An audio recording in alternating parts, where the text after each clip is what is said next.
So it's Feisty Fridays again, and I'm looking festive today. I've got my red scarf on, got my red nails done. I can't believe it's December. I don't know how that happened. Um, it continues, my life continues to be all over the place. So many things that are still uncertain, and the project management professional in me is desperately trying to grasp at the tools to create certainty. And the change manager in me is expectantly enthusiastic because I like change. And I know there has to be change because I don't have certainty. And when there is a lack of certainty, we know that change is immediate, it's right around the corner.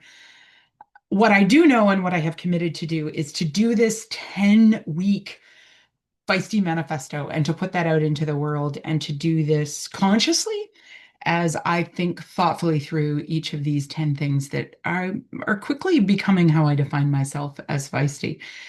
This last week on Saturday, I wrote about the seventh part of my manifesto, and that is that I don't tolerate performative DEI. Little did I know that I would find myself in a situation the very same week that made me question again, what does performative DEI look like? And, in the story that I talked about, I really basically gave you a picture of how inaction became the loudest statement. And I, I realized that my bias towards diversity, equity, and inclusion actually in this day and age, in a North American market particularly, creates a level of discomfort with others that makes them feel as though they can't share their own personal view. And, that's concerning to me because not wanting to just perform DEI is also about wanting whatever that is to actually be authentic, which means if someone doesn't authentically agree with my opinion, I actually want them to share that. And I'm not going to slam them for it. I'm not interested in creating an us and them for anybody. And, a lot of you, and I'm going to speak directly to some of you, a lot of you like this. A lot of you like us and theming. And I get it. I was raised in an us and them environment. I was consistently reminded in my family of origin, even to us and them people. And, I look at the people in my family and in sort of my cultural experience as I was growing up, and I recognize these aren't bad people. These aren't people who want bad for others. They just view themselves as better. And automatically, when we're predisposed to think of ourselves as better than, it leaves no other alternative but to look down on others. And like I said, it's not even malicious, I don't think.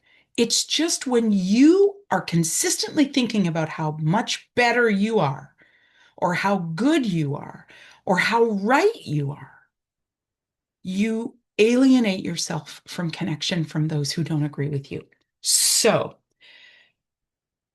performative DEI gets at me because I feel as though it's inauthentic. And really, what I realize is I don't want a lack of authenticity. If you don't agree with me, that's okay. I actually really want you to tell me how you don't agree with me. But in the telling me how you don't agree with me, I also recognize and want you to be prepared that I'm also going to share back to you why I maintain my disagreement with you or how parts of what you're saying are actually true. And in some cases, even connected to the reasons that I authentically believe something. The funny thing is that a lot of times I think when people are thinking about DEI, they think about the fact that it means that every voice being heard means that voices that say negative things or bad things or that are egregious in their framework that you're supposed to like it. No, you don't have to like it. Diversity, equity, and inclusion is about creating spaces where whoever wants to share who they are, there's enough safety there that they can do that. That in doing that, they're not going to be marginalized simply for sharing who they are.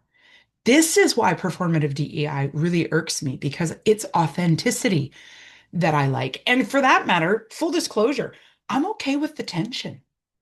I'm really okay with the tension. I'm not interested in people agreeing with me. And it's funny because, I had a recent interaction with someone who's super close to me, and I heard them tell someone, oh, well, it has to be Amber's way or it doesn't work. And I realized, boy, they don't know me very well because that's actually not a part of who I am at all anymore. Was it? Absolutely. In my novice professional career, certainly in my immaturity as a youth, it was about getting my way. Uh, but what has evolved now into who I am today, and even by definition, my feistiness is not about getting my way. It's about being okay with other people's ways as well as mine, and also being open to having my ways changed. I have been so schooled on these things that I'm talking about that make me feisty. The reason I don't want to be performatively involved in diversity, equity, and inclusion is because my heart has been transformed. Yes, as a parent, but also as a person. When I recognize that my expectations of how I'm better than others actually clouded my ability to place value on other people, that's when performative DEI had to go. So what does it mean? It means that I don't agree with all of the things that we do.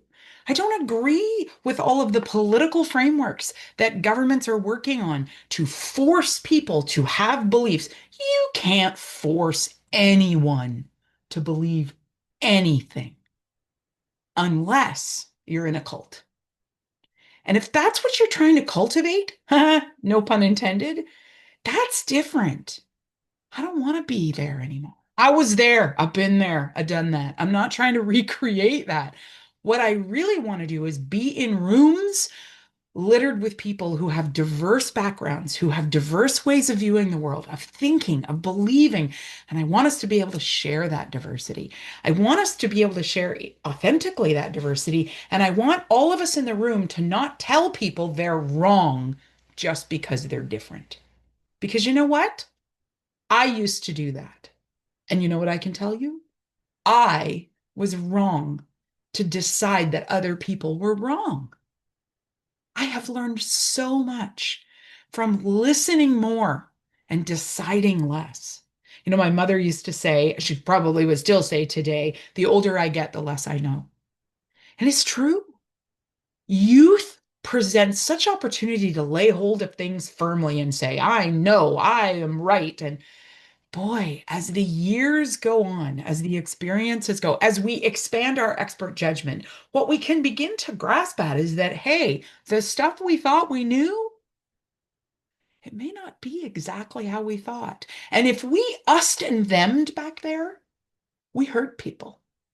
And performative DEI hurts people because it's not real. It sets it up to be something that you mandate, that you force people. I don't want to force people's behavior. I want people to care to listen to others. I want for both parts of my story that I shared last Saturday to be right, which is the desire for them to collaborate, my staff in that situation, really did matter.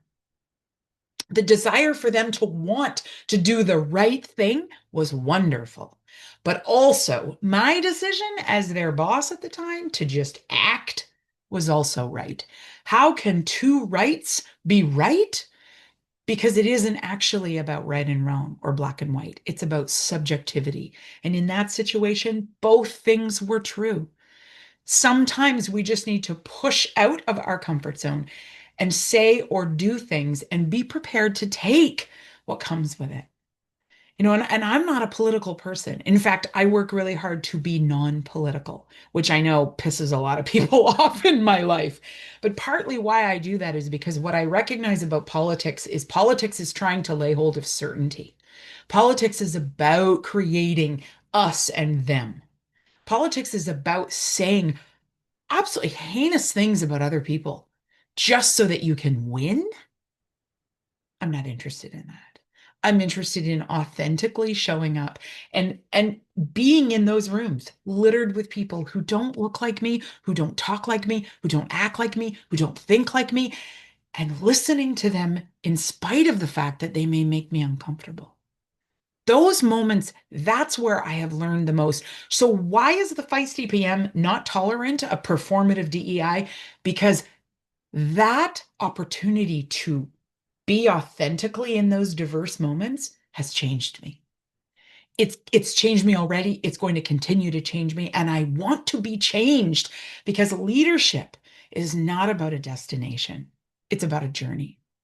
So thank you for being on the journey with me. I hope you've all had a good week. You continue to think deeply about the choices as leaders that we get to make. And remember that my choice to be feisty could also be yours. Let's think about what does it mean to show up and be feisty, to have these deep conversations, to not worry about the conflict that we might incite, but to be present for it, to be prepared, and to, in those moments, to show up and listen with the two ears that we've been given.